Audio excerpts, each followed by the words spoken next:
बिस्मिल्लाहिर्रहमानिर्रहीम। ख़ातिन हज़रात, मैं हूँ अख्तर अब्बास और आप सबको अस्सलाम वालेकुम। तकरीबन हमारे हर वीडियो के बाद जो कमेंट्स आते हैं उसमें ये ज़रूर होता है कि ये मेरी ही ज़िंदगी में हुआ।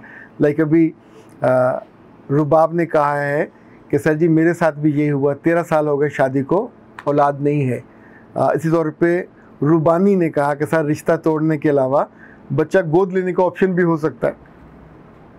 और मिस वकास ने कहा सर जी जिनकी शादी से पहले पता हो कि स्पर्म्स नील हैं, क्या उनको बच्चा नहीं हो सकता? मेरे बच्चे कैसे होगा? गाड़ी में पेट्रोल नहीं होगा तो कैसे चलेगी? फूंकों से थोड़ी चलती है। और मनु खां कहते हैं कि सर जी मैं छोटी छोटी बातों पे बहुत रोती हूँ, इस बारे में कुछ बताइए। अच्छा, दुआ करें बड़ी बड़ी बातें ना हो, फिर तो रोने की जगह आपकी जान निकल जाएगी। और ये जो छोटी छोटी चीज़ें हैं बाज़ दफ़ा हमारा कैथारसिस हो जाता है। आपको पता है ये जो आंसू हैं बज़ाहिर तो लगता है पानी है, इसमें खटास भी होती है, मिठास भी होती है, जायका भी होता है, नमक भी होता है, मोहब्बत भी होती है, दुख भी होता है, एहसास भी होता है, उम्मीद भी होती है, बेयकीनी भी होती है, मोहब्बत भी होती है, बेवफाई भी होती है।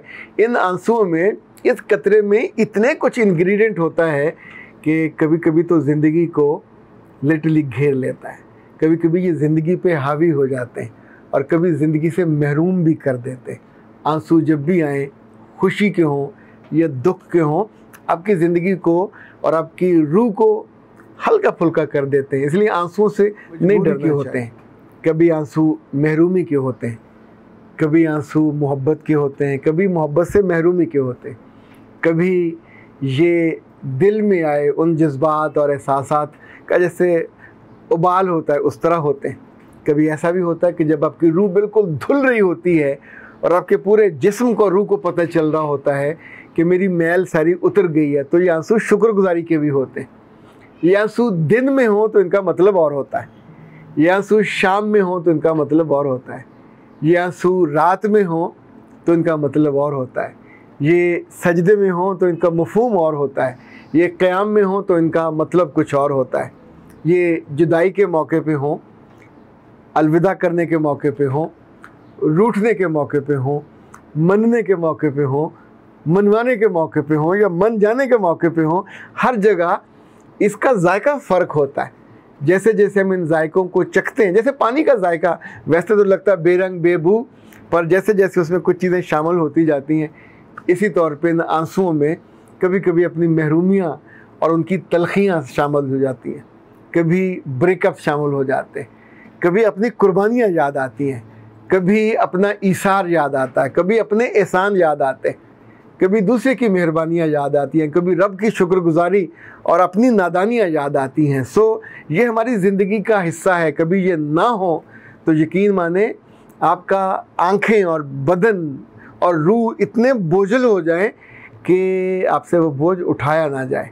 जैसे बादल सारी उम्र उन पानियों को लेके नहीं फिर सकते, कहीं ना कहीं उनको गिराना होता है, वो उनका बाय डिफ़ॉल्ट होता है। इस तौर पे इन आंसुओं ने भी आना होता है। इन आंसुओं से डरा ना करें और इन आंसुओं से मोहब्बत किया करें और बेवफाओं की याद में तो कभी ना बहाया करें। वफ़ादारों के लिए ज़रूर बहाना चाहिए, मोहब्बती लोगों के लिए ज़रूर बहाना चाहिए, अपनी नादानियों पे, अपनी गलतियों पे, अपनी कोताहियों पे ज़रूर बहाने चाहिए। पर वो जो नीर बहाना है वो थोड़ा ठीक नहीं है। वो आमतौर पे हम एक्सपेक्टेशंस के साथ, हम झूठी तवक्कुआत के लिए भी बहाते हैं। हमने ये सोचा हुआ था, तवक्को पूरी नहीं हुई, पर वहाँ फिर आप मारे जाते हो। अच्छा जनाब, जो आज का आखिरी कमेंट मैंने चुना है वो राजा या मिस राजा का है। वो कहती हैं कि मैंने 4 साल पहले अपने शौहर का इलाज करवाना शुरू किया और डॉक्टर ने हमको बहुत नाउमीदी दी, पर फिर मैंने नमाज से और दुआ से अल्लाह के आगे रो रो के अपने रब से साहिब औलाद होना मांगा। और आप देखें कि मैं कितनी खुशबख्त हूँ कि आज मैं 3 बच्चों की माँ हूँ। खुशबख्त हैं, इसमें कोई शक नहीं। अल्लाह ताला मोड़ता नहीं है सच्चे दिल से मांगी गई दुआओं को। और मिसेस हमीद कहती हैं कि सर मेरे मियाँ अभी शादी को थोड़ा सा गुजरा है 6 माह, लेकिन अब हमें इल्म हुआ है कि मेरे मियाँ के यहाँ प्रॉब्लम है, तो प्लीज़ बताइए क्या सूरत हो सकती है। को 35% है उनके स्पर्म्स काउंट। बेटा जी आप या तो डॉक्टर नौशीन साहबा से रब्ता कर लीजिए, उनसे इलाज कराइए। दवाइयों से ज़्यादा ये अब डट के उनकी खुराक बदल दीजिए। 2 अद्वियात ऐसी हैं जो डॉक्टर साहबा ने बनाई हैं और उनके रिज़ल्ट्स बहुत अच्छे हैं। लकीली इस वक्त मेरे पास वो मौजूद हैं। एक तो VM मेगा पार है, इसके अंदर मेरा ख्याल 60 कैप्सूल्स होते हैं और ये सुबह शाम लेने होते हैं दूध के साथ, और उसमें वो डालते हैं जो ज़ाफ़रान है। इसी तौर पे ये दूसरी है, ये सुपर मैक्स है। सुपर मैक्स का मतलब ये हुआ कि ये भी स्पर्म से रिलेटेड है और इसके अंदर 30 कैप्सूल्स होते हैं। 3 माह कम से कम इस्तेमाल करनी होती है। दोनों ये बहुत पावरफुल हैं, बिल्कुल नेचुरल हैं, इनके साइड इफ़ेक्ट्स नहीं हैं। और ख़ास तौर पे अभी तो चूँकि आपकी ज़िंदगी का आगाज़ है, आप ज़रा डट के इनको इस्तेमाल कराइए, खुराक इनकी अच्छी कराइए। और आप अपने घर में अगर मुमकिन हो तो बाज़ार से किसी अच्छे वो जो पंसारी से ज़ाफ़रान लेके आइए। दिस इज़ ज़ाफ़रान, और ज़ाफ़रान सुबह शाम दूध में इसके 5-6 जो छोटी छोटी डंडियाँ सी होती हैं, ये वाली, ये इतनी, तो आप ये लेके उस दूध में डालें, दूध का रंग बदल जाएगा, येलो सा फिर गोल्डन सा हो जाएगा।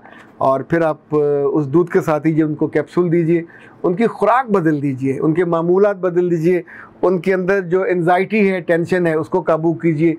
इसी तौर पे उनके अंदर जो तेज़ाबियत है उसको काबू कीजिए। जो डॉक्टर साहब से जब आप कराएंगे ट्रीटमेंट तो जो जो चीज़ें बताते जाएँ, जैसे पीर को मानते वैसे उनको किसी को पकड़ लें जो इस चीज़ का माहिर हो।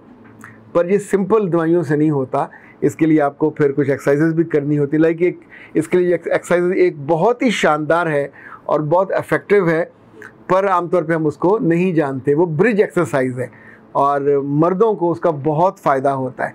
इनफैक्ट ज़िंदगी में वो लोग जो सिंसेरिटी के साथ लोगों का इलाज करते हैं और लोगों के अमराज को दूर करते हैं और उनको साहिब औलाद होने की खुशी से या खुशबख्ती से नवाजने का काम करते हैं, आप सोचिए कि ख़ुद उनको कितनी दुआएं मिलती होंगी, जो कि आपकी आंखों में जो रोशनी आती है और दिल खुशी से भर भर जाता है।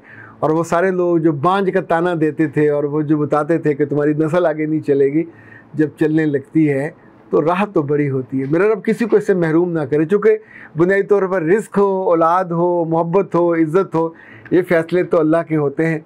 और अल्लाह के फ़ैसलों में जो दुआ है, जो मोहब्बत है, जो उसकी खिदमत है, जो उसकी इबादत है, ये बहुत बड़ा इसका रोल होता है फ़ैसले बदलने में। अख्तर अब्बास को इजाज़त दीजिए।